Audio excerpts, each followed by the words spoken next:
everyone. Welcome to Highwire Improv's Tuesday night shows. We're super excited to have you join us here on this wonderful Tuesday evening here on the East Coast. We have tons going on in the Highwire universe this week, but tonight we've got two great improv shows for you. To close out the hour, we're going to have the Big Goofy Character Troupe, and to kick us off for this show block, we are going to have Hooray for Yorick, two awesome acts that you will absolutely enjoy.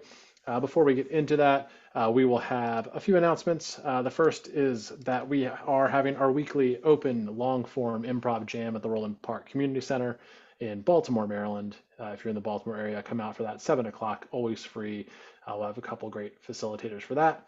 We also have a wonderful in-person show on Saturday night at Old Major in the Pigtown neighborhood of Baltimore, which is going to feature some short form and game show style improv. That'll be a lot of fun.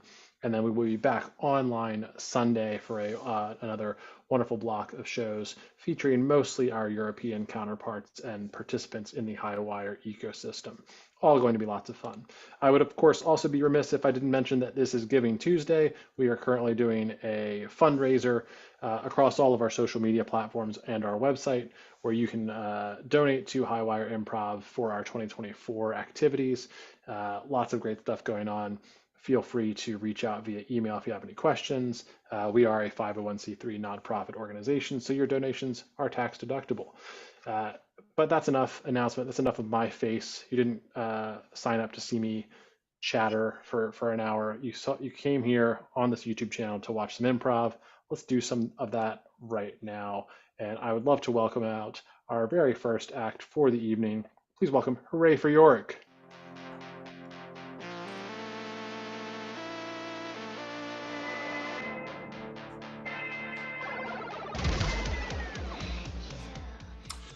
Yay, we be hooray for Yorick. That was some very interesting modern music for a Shakespeare-themed show, I think, being very. And I be the player, Bela, to one side or the other be the other player. Jane. Bela and Jane, and we will bring some Shakespeare play here today. Barry, might we get started? I need 2 words for suggestion. First word, starting with the letter A, please. Abacus. Abacus, excellent. And finally, a word starting with the letter T. Tense. Was that tense? T-E-N-S-E, tense? Yeah, correct. Great, tense.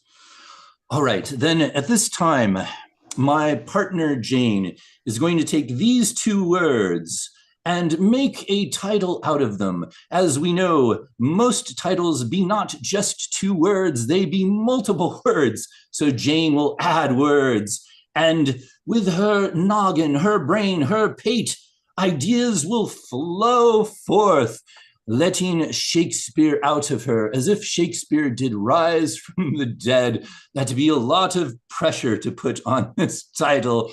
But luckily, Shakespeare often is known as being dead. I did see with a thumb rise that her work be done. Jane, what be the title of our play this day?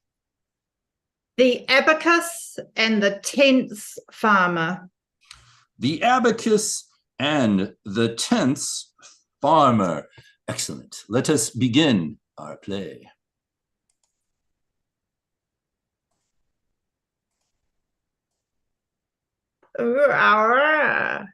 I be Yorick, and I do rise up from the grave to come to see an improvised play on the stage before me. Down before me I do see a village with a table and the taxman that doth sit behind the table.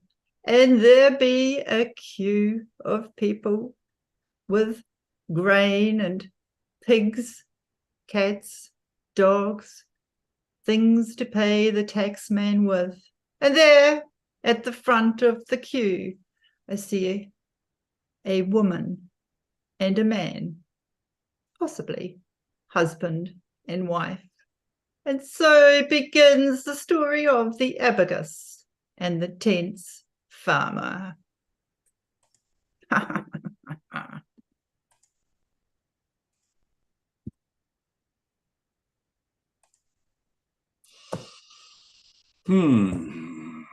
I do this day think to myself that the king hath too many issues, too many things that he doth need money for, and yet I as a taxman must find more money for all these things. There be one more in front of me.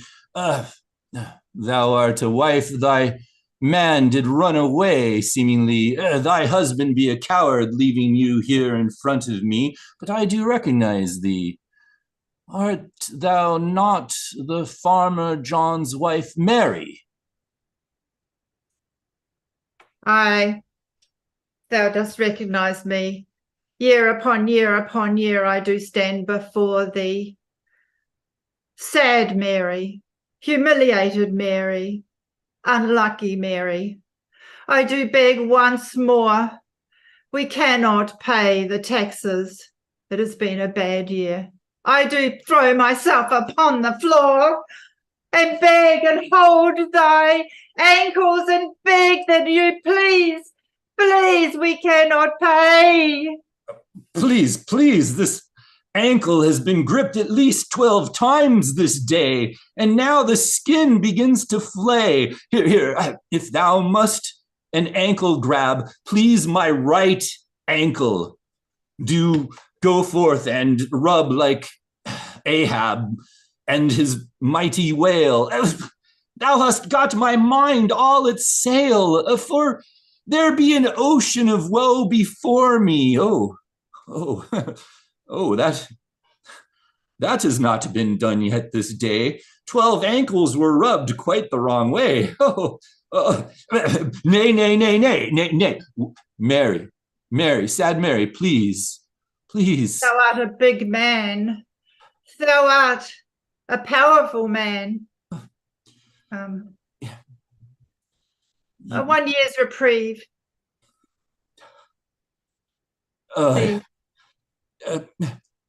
Sad Mary, I be a taxman, but not a man without a taxed heart.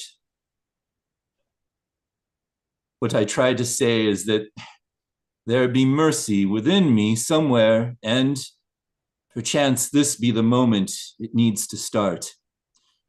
I do hereby proclaim that sad Mary and her husband John no taxes this year need to pay. Oh, I do thank thee. And I do invite thee, Mr. Taxman, thou must have a first name, to come down to our humble abode, and we should like to give thee a soup made from a stone. But we would wish to welcome you with all the hospitality that us humble folks that have to offer. What be thy name, Mr. Taxman? It'd be quite irregular for me to give out my name, but thou didst rub my ankle just right. My name, it'd be Simon. Simon, all right? Thank you. I do thank thee, Simon. Thou dost have a heart, and the Lord will no doubt, when you go up to heaven, the doors part. Thou, unlike the king, thou dost surely offer mercy to the villagers of kith and kin. Now. Be off with thee. No more kind words. Be off with thee, sad Mary. I shall adieu, my man. And now I must be extra mean to all the rest of the people in this line, for I must make up Mary's share with all these others. They do not know that they are already starting from behind.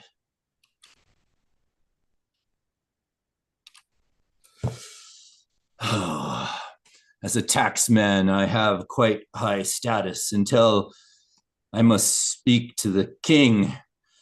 Oh, it'd be quite the strange thing to speak to a king when all the taxes be not all there. Good king, I do ask for an audience with you, my good king. Thou art here, speak. My good king, as far as I did try, as far as I did go, far from this castle to God knows lands far away that barely were in your sway. I did see people of different types. I did try to wring them of all different things. I said, if thou hast not money, bring me something like a ring or seed corn or a bird or a dog. We'll take even a dried up burnt log. I tried, my king, my very best, but I brought even from last year less. It be a sad truth, but it be the more that thou stories dost tell, the less that thou dost bring back. I fear, Simon, there be a number upon thy head. Thou hast failed to bring back the taxes. What dost thou think brings about the wealth? The castle needs repair. Our armies be half clothed and wearing only sandals. We need taxes and we need more. My king, I realize my failure, and so I have brought my carving knife. And I hereby carve out my left kidney. No, no, put it back. I wish not for thy kidney. I have no use for thy kidney. My king, it be a bit late. I have already done much of the carving, although it be admittedly true that I did not carve out the last piece. I did with 4 different knife moves make, and I start to feel a bit faint. But I thank you for letting me keep my kidney. Then my heart. I will the knife take. No. There be no need for self-sacrifice. My pinky. I will give it to you with a single word. I will cut myself blue. No. There be no need for a pinky either. This kingdom runs on money, not spare parts. My king, if there be no spare parts but money, then I must admit there be one thing that I did that was funny, and I can rectify it. I can go back and a woman and her husband shake the tree for more than I did just this night before. Enough of this.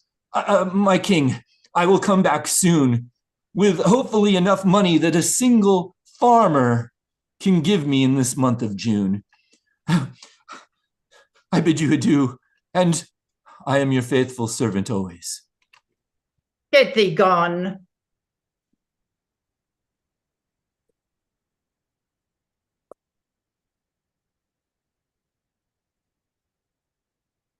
John, I be back.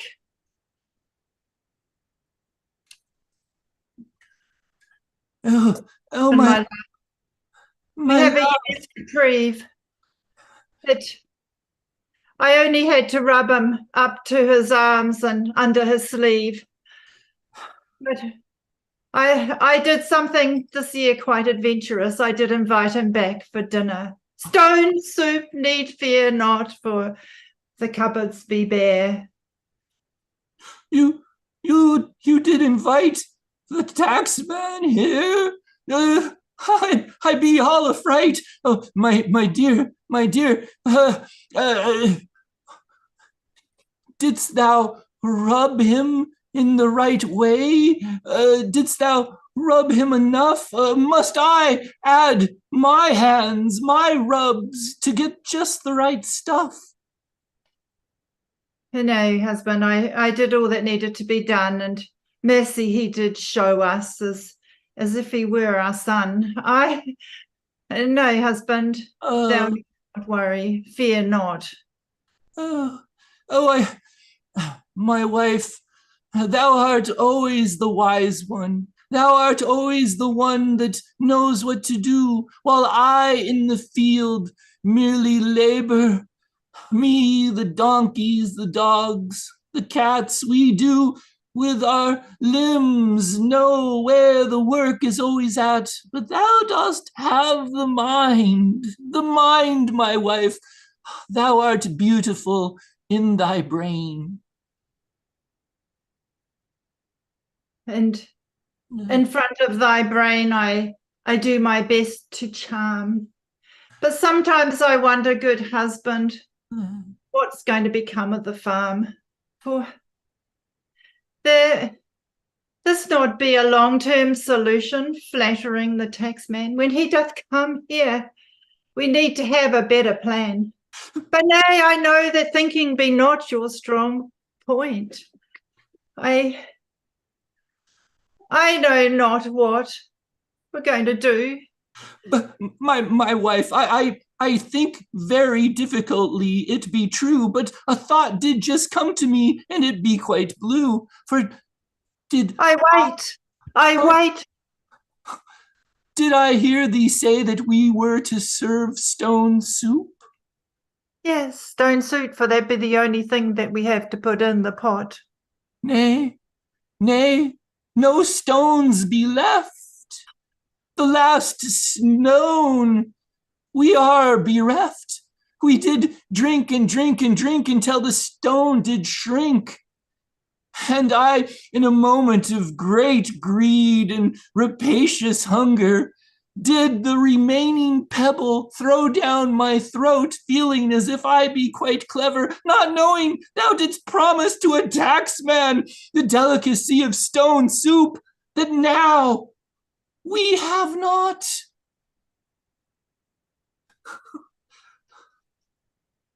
Well, that be wonderful, husband. I have put up with stories, misery, if that would have sent a good woman to hell.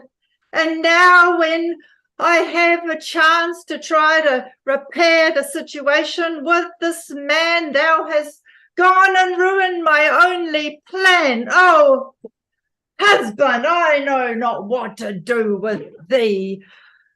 I, from this domestic bliss, am going to flee. I am off. I cannot stand this misery.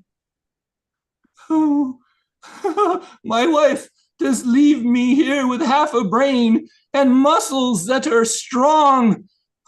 What will I do? I need thoughts to tell the body. What is 2 plus 2? Oh, but I know what 0 stone be. It be the end of me, the farm, and my family. Ah!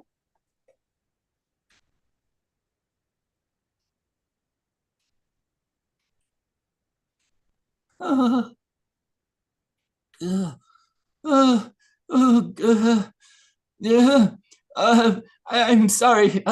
Down here upon your lower view, I be farmer John. Perhaps just farmer man to you. Oh, good king, I do come with a request. It seems quite absurd. I know not how I got past security, but I think they did upon me take pity, and I ask thee for just one thing alone, just a single stone.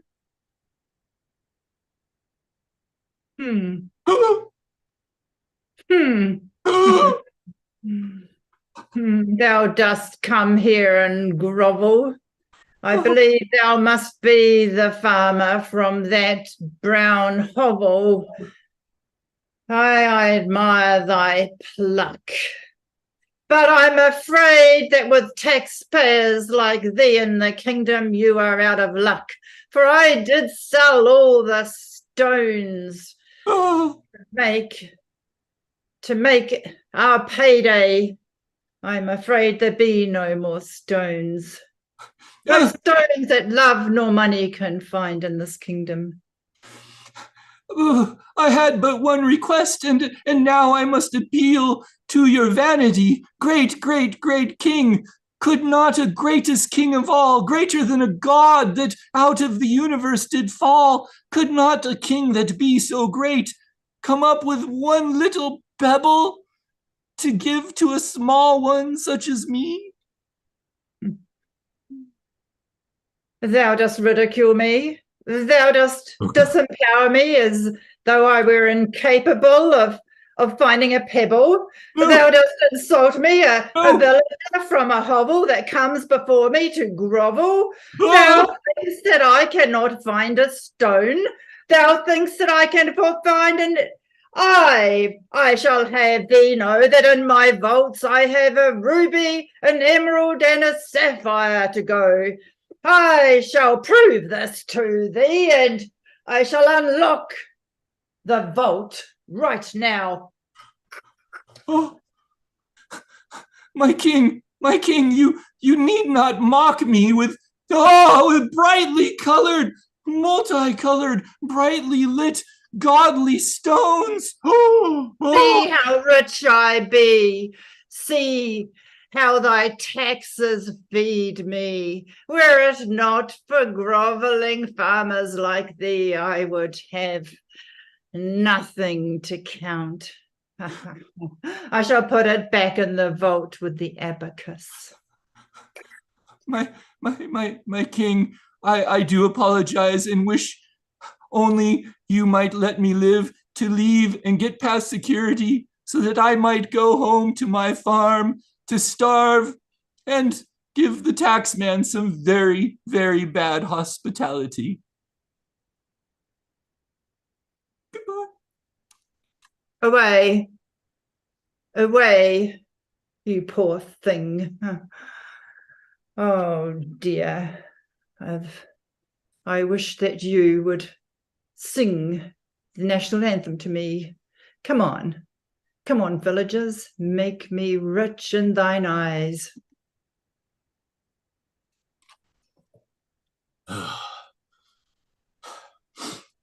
Here I be at the tavern, and wait, is that Sad Mary? Yes, Simon. Sad Mary, I did go just this other day to the farm that thou didst promise me stone soup, and it seems as if it be boarded up.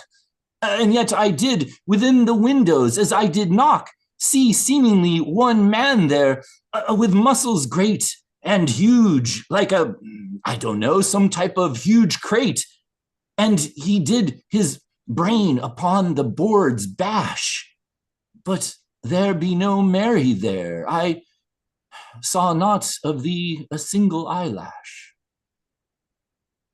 I beseech thee to forgive me, for I did my husband leave. I had to from the stoneless, farmless farm quickly leave. I now have a job at the tavern. Thou wilt always be Sad Mary to me, and never just a wench at a tavern. Where there be mercy in my heart that did start, I did think to myself, did I even make it harder for thee by not taking taxes but asking for a stone soup?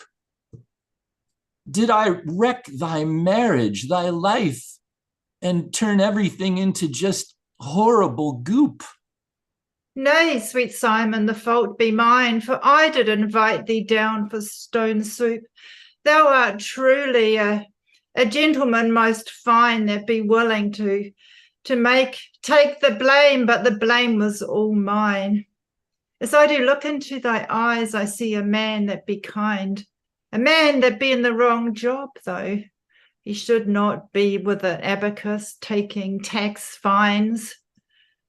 Oh, Simon, what be the point of living in these lands? There be no prosperity.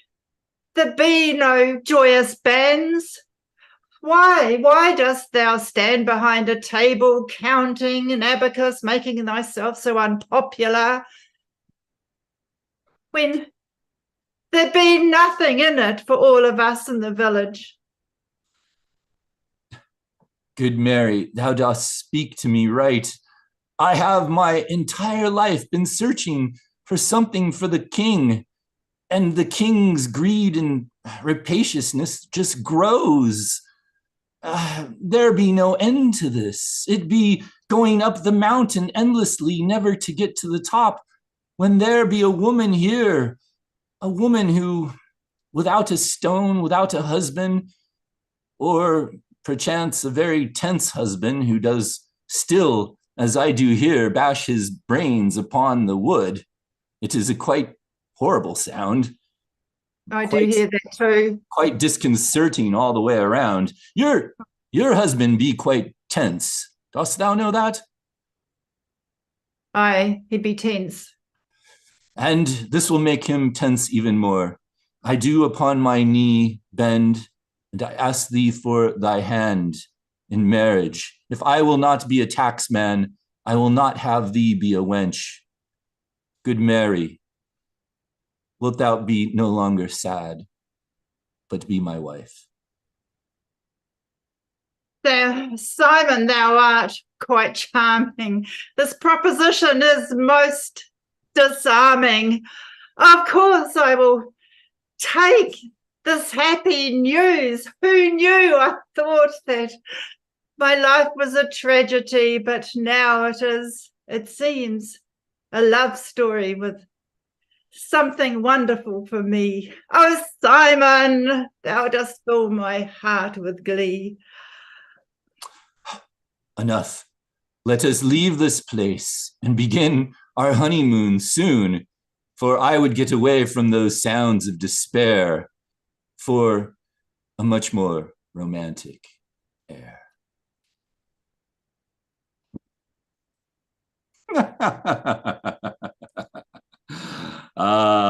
This be Yorick again.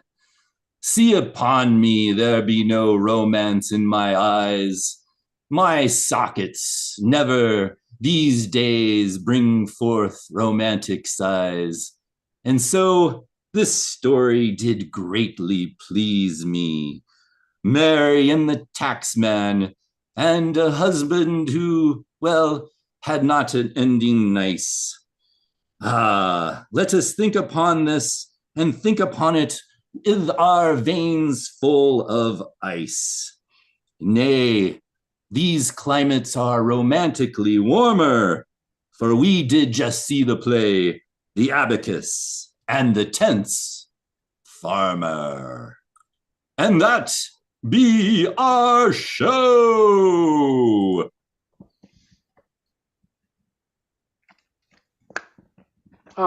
What a fabulous performance. Come out if you like. If you want to peek behind the curtain and take a bow. Yes.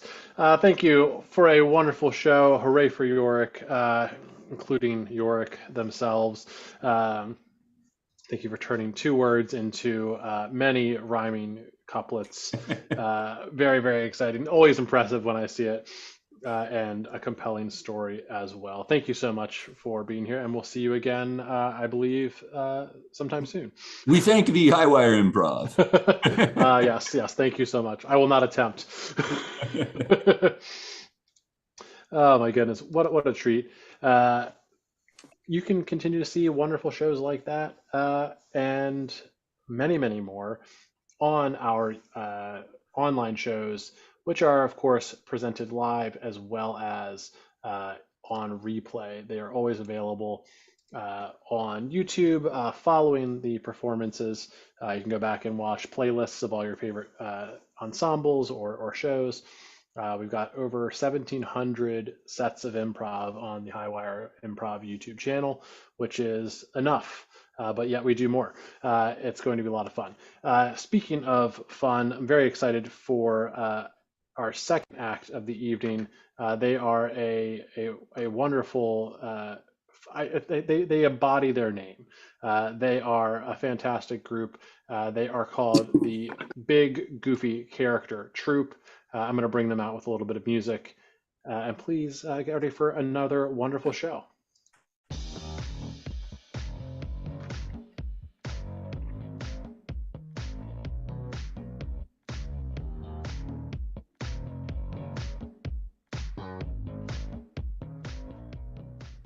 Hello, everybody. Thank you so much for being here tonight. We are the Big Goofy Character Troupe. We're going to be introducing you to some big goofy characters.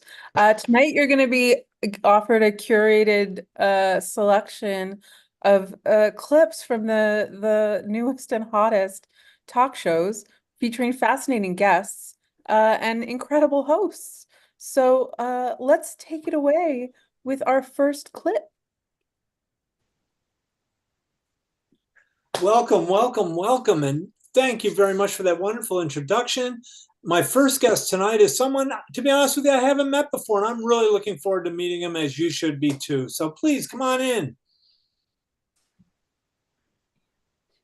Is no food in the green room for me? Oh my, what a wonderful treat. Did you sneak in, or how did you get past security? I got my own security.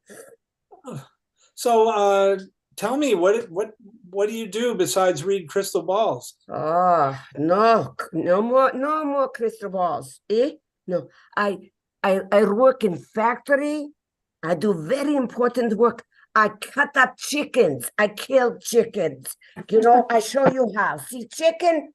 Oh, Whoa, easy with that knife. Easy. Okay, thank you. You seem to have some skill there. Is this something you took up as a hobby, or is this No. I get big money, big rubles for this in homeland, so I come do it here. And you get big money here for cutting chickens up. So I pick pockets too. Is there good money in that? Oh yeah. Hey, get away from my watch there, you. Hey, so where the hell are you from? Odessa. Odessa. Not as good as Moscow, but fine city. Yeah, Odessa, not Texas then. The other Odessa. That is stupid. I'm a host. I'm not big on maps. You need to know some what they call geography stuff. So, is it this chopping off things? Did you used to work at a vet's office, or you work with puppies and kittens? Or? Oh no puppies, no kittens. I work with prisoners. Really? No, I don't cut the heads. Oh, this is stupid. This is stupid. Sorry, don't. So do you cook the chickens too? Oh no, I don't eat them. Start to finish? No. I save big bag and I save the necks. Yeah. Boom, take the necks. Necks are good. I make neck soup. Hey, just between me and you, what's up with the gizzard? The gizzard? Oh, yeah. What's with that thing? It's very floppy thing. I don't like. I don't do gizzards. You don't do gizzards? You ask? What's the matter for you? It's something I always wanted to know. So okay. So you ask next stupid question, I cut your thumbs. I keep your knives on the table, please, ma'am. It's a good one, no? Yeah. Yeah, it's very good. I think I can see myself in it. Yes, easy. Hey, careful with the furniture. It's paid for, okay? Listen, chicken heads. What do? You got a dozen chicken heads. What do? You have a party? Oh, you like this. I cover them in paper mache and give as Christmas ornaments to stupid Americans. They hang them on trees until they smell. And then what do they do when they smell? I guess they throw them out. I don't know. I don't ask them. I don't go back. You seem to have a plan. I don't know. Boy. So, you know, I don't mean to get personal, but are you a citizen? No answer these questions. You got someone from the government out there? No talking. Well, okay. You're making me cough now. Listen, we're about ready to cut to a commercial here, but you know, can you sing or anything? Can you do any songs or a little dance? What can you give us? You want me to dance? Would love it if you could. God. You are stupid. I'm just saying. All right, this is what I sing to the chickens. Goodbye, little chicken. You're really very smelly, you know? Thank you very much. Okay, we're going to have a word from our sponsor here. Thank you very much for joining us, and put those knives away. Well, welcome. It's just such a joy to have this next person with us. Come on up there. Oh, do tell us. Excuse me. Tell us all about yourself. Why don't you? Well, my name is Brittany Davenport. I'm from right outside of Duluth, and but my friends call me Queenie for obvious reasons. Oh, that's so lovely. And I think you're just bringing so much joy into all of our listeners' sad little lives. Tell us about yourself. Well, of course, you can tell I did my DNA testing, and I am related to royalty, and I am running with it. You know what I'm saying? I'm running with it. I go around. I go and I sit in the back of people's cars and I just wave out the window. I will very often just get one of those things with the horse, thing with the horses and the carriage and stuff like that, and I'll just go right down the center of Aldi's or Winn-Dixie or wherever I am, and just glow with I mean, I have no power because queens don't, but I feel like people enjoy me. Oh, and I can see why. I've just got to say that wave you do, it's almost like you're a prom queen. Were you the prom queen? Oh, this is the royal wave, because if you're waving like this all the time, your arm gets tired. I mean, you get nice upper body, you get good toning in the upper arms, but you can't keep it up for too long. No. The horses and the carriage, and they go kind of slow.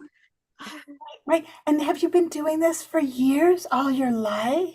No, not. I said I got my DNA tested, and once I realized I was royalty, I actually believe perhaps one of my grandmothers or something might have had a dalliance with somebody on. They took a little hop across the pond, as the folks say. They went to on vacation once to London, and I'm the only one. I'm the only one with this DNA. Wow. And do you have royal jewels then? My husband likes to think he does. He's a prince or a king also? He likes to think he is. I'm telling you, but no. Now I rule. Yeah, I got I got those scepter things. I got it at the dollar store, and he acts up, boom, on the top of the head. You just hit him when you need to. Oh, just a light. He thinks he's being knighted. I heard you got a Cadillac, a convertible, so that you can wave down the. Is that right? Yes, and it's a little uncomfortable sometimes in the winter. You have to sit kind of on the back. You're up on the back there, and I gotta admit, my prince, drives a little fast sometimes. Woo, he's right off the back. But seriously. I've never felt more confident since I learned about this. And you seem so confident. Is that when he falls or drives too quickly? Is that when you bop him on the head a little bit or hit his jewels? Yeah, just a little bit. But I just tell him, he's just lucky to be in my presence, as so many are. And aren't we all? I just have to say we all are. Now, do you have any advice to the public? I hear you're very good at giving sort of queenly advice. for last words, tell us a little bit about the advice. I say a bird in the hand is worth two in the bush. People stand and just look a little perplexed afterwards, but they feel like they got something. Oh, you sure gave us something. And we're so grateful to you, Queenie. That'll be our show for now. God save the Queen.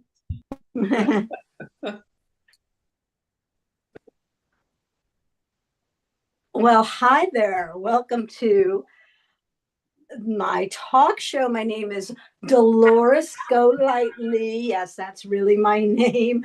And I'm broadcasting out of Trenton, New Jersey. It's actually my first day on the job. They didn't really tell me what to do, but they told me to wear the same dress I wore for my interview and to wear my hair very high. So I'd like to bring out our first guest. And this guest needs no introduction, and I will all find out all about her. So come up. Hi, Dolores. It's a pleasure to be here with you on your first day. Congratulations. Your hair looks incredible. Thank you. Thank you. So tell us all about yourself. Excuse me. My name's Elaine Fisher. I'm a wife. I'm a mom. I've been a flight attendant for 20 years, and I suffer from debilitating night terrors. Oh, I think I had that once, and then I had a glass of Diet Coke and it went away. Now, let me check in with you, Dolores. In your experience, did you wake in the middle of the night and realize there was a sinister presence in the corner of the room, a kind of man whose arms are as long as his legs, who has no face, and yet you know he is staring at you? And did you experience a total sleep paralysis, such that as he stared at you, you were simply unable to move, filled with terror until it finally passed? Is that your experience, Dolores? Can't say it is, but I dreamt that I won on Jeopardy once. But Fun. Very but different. that sounds really scary. So does that wake you up in the middle of the night? It absolutely does wake me up, but I am not able to move, to cry out to my handsome husband, Hal, to do anything to help myself. All I can do is lie there as the man with no face stares at me. Oh, that's very creepy. Do you lock your door at night? Well, what an interesting question. Now, I don't, because he enters through my mind palace. So locking the door would do no good at all, Dolores. Absolutely no good at all. He's an ethereal, subtle presence that manifests in my room, I believe, from the depths of hell itself. Oh my gosh, I didn't take science in school because it was too hard.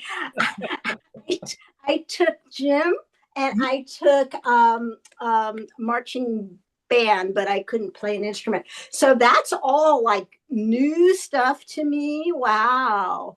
It was new to me as well when it began happening. But of course, over the past 7 years, I've become a true expert in night terrors. Yes. Ooh. So do you enjoy these night terrors? Absolutely not. They've made my life absolute torture. But what has happened is I've formed a wonderful community of other people who suffer from night terrors. And together, most of us middle-aged women, we are learning about astral projection to fight this presence in the spirit realm. Wow. That sounds so cool. Oh my gosh. You sound like a minor celebrity here in Trenton, New Jersey. I am well known in Trenton, New Jersey for my night terrors and my crusade against the spectral presence. Ooh, well, we'll have to have you back again if I pass my probationary period. So thank you so much for being here. I'll see you in the dream realm. Okay.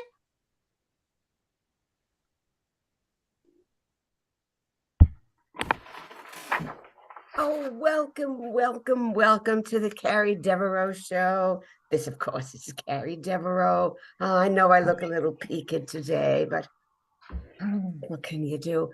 We have a very, very special, exciting, marvelous guest today. I just want you to get your hands together, but don't clap too loudly. I hear she's sensitive to certain sounds. And let's come on. Where are you? Oh dear. Ah, there you are. Oh, Hello. oh, I'm so glad. I'm so glad that I couldn't be here to help you with your poor, sad show. Oh, oh, you're so insulting sometimes, but No. I mean it is a compliment. It's a great show, but you really need my help, as everybody does. oh well, I'm welcome to help from folks, you know. Collaboration is really what we all need to do more. So, but I'm more interested in what you've been doing lately. I hear that you have yet another new book out. I do. It's called How to Be More Like Me. And I've got to Ah, say that ah. it's been so successful. I'm an influencer, of course, and on YouTube and TikTok and all those. And I just have to say that unlike the people that are kind of more, the little people, sort of pitiful like you, I can bring so much joy and information into people's lives so they know how to live in a better way. I see. And how do you personally live in a better way? Because that's Oh, what we want to know. yes. Well, you see, now that I'm on YouTube and I make millions of dollars, I just have to say that I've been so wonderfully, gifted. I'm a gifted person, and all the money I make goes to my wonderful ranch with, I just spend my days swimming in my pool, my beautiful mansion with my handsome movie star husband, Rock Lads. Yeah, Rockcliffe. Now, I understand he's either your fourth or your fifth husband. That's true. And you see, Yeah. when you're somebody like me, you realize that one is not enough. And, for you, for the little folk, for the kind of, mundane, everyday people like you, Yeah. one husband would do. But for me, I'm so much more willing to, live life in a way that's larger than your poor. I think that you're so wrapped up in the wonderfulness of you that you don't realize sometimes that you couldn't be a little bit insulting, but I'll let it go Oh. because you're famous, your Oh, books and are because bestsellers. I'm so helpful. It's people like you that don't really know how to live their life, but I can explain it to you. You can read my book, and you can learn how to live like me. And then, for you It's a- little folks, I think you'll have a much better life, and maybe you'll even find a better husband. Well, I'm quite satisfied with the husband I have now. Yes, isn't that sad? You I- are I- satisfied. It shows how you really don't have a very high standards. You just settle for, his name is probably Bob or Sam or something kind of. His name is Bob. And Yes. sometimes I call him Rob. Right. Well, if Robert. that's what I'm saying. If that's the excitement in your life to change from He's Rob very to Bob. exciting. Yes, I know he has that. I bet he has that mail route, right? He's just a postal person because you can't aim higher. But you see, if you listen to me, you'll be able to aim higher and not just have that sad little life. I'm wondering if because you have an answer to everything, right? Yes, that's so true. So how do you tame hot flashes? Because this is a whopper. Yes, exactly. Now, you see, there's the thing. If you look down your shirt, you're going to find a way to make it better. Down Now, my shirt. yes, I noticed that you're looking down your shirt and There you're. are rivets of sweat. Yes.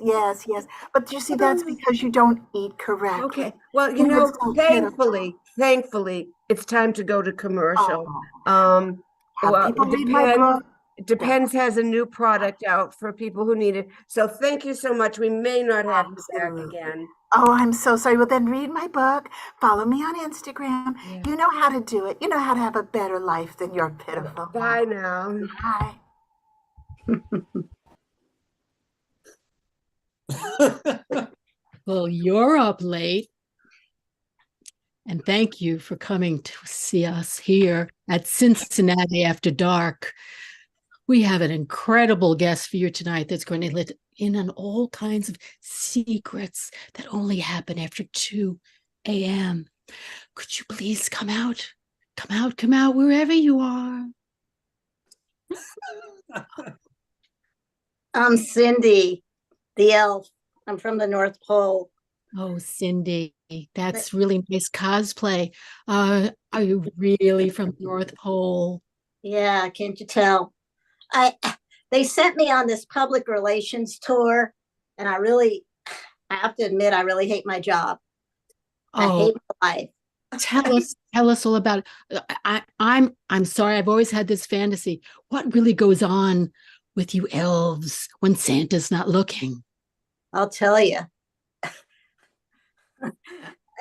They work us to death, and then when Santa's not looking, Mrs. Claus is fooling around with the foreman of the elves. His name is Frank.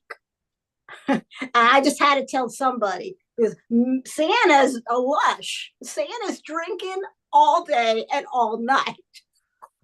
This is a safe place, Cindy. You can tell us everything. And then what happens? And then, well, they don't turn the heat up. Not that they don't have the heat. They got solar panels and stuff like that. There's a big sun burning bright on the North Pole least half of the year. And they don't turn the heat up because they're too damn cheap. Oh, I am so sorry to hear about those awful living conditions, Cindy. But why don't you just run away? Just run away from home. Run away? I could do that? I could run away? I'm not sure exactly what else there is around the North Pole, but sure, try it. I should. I want to join the circus.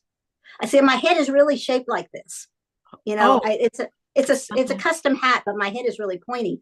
I think they'll take me in the circus. Ooh, and pay me. You know, there's special friends who like pointy-headed people that I could put you in touch with. What kind of friends? Well, they're kind of into pointy head fetishing, you know? Ooh. No? I met some of those friends on the way down here on a train. I mean, no. I'd rather like lead a good life and like a clean life and a disease-free life. Yeah, I think you've come to the wrong show for that. Oh, but okay. That's okay. We can help you. We can turn you. Oh, good. Oh, turn me. Oh, come on now. Surely with those pointy little ears, you can do certain things that others can't.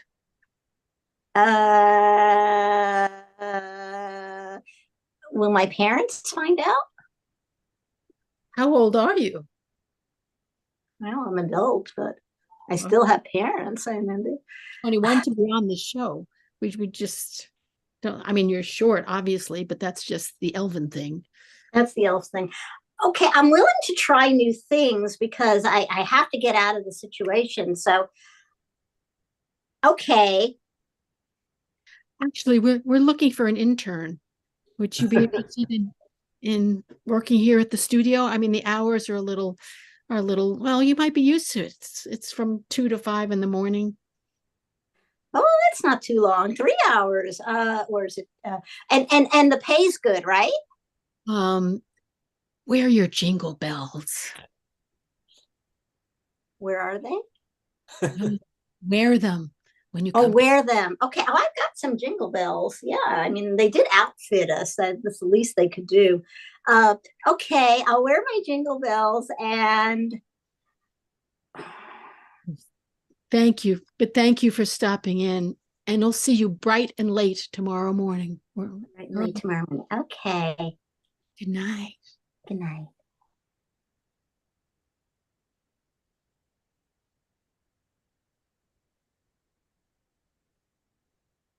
Welcome back to the 10:50 a.m. news on your local PBS station, brought to you by viewers like you. I'm happy to introduce our final guest of the day. an important figure in our community. Please, come on in. Hi. Thank you for having me. Absolutely. Tell us about your project. Well, I've started after many months in the theater. I've created my own Shakespearean mitten puppet theater, and we're doing a current production of Romeo and Juliet. This is Romeo and this is Juliet. Incredible. Now, I have so many questions about the production. Oh, please ask away. Before I forget, we will be appearing at the Morrisville Junior High this Saturday morning, and it'll be right before the youth basketball tournament. Great. So in the gym.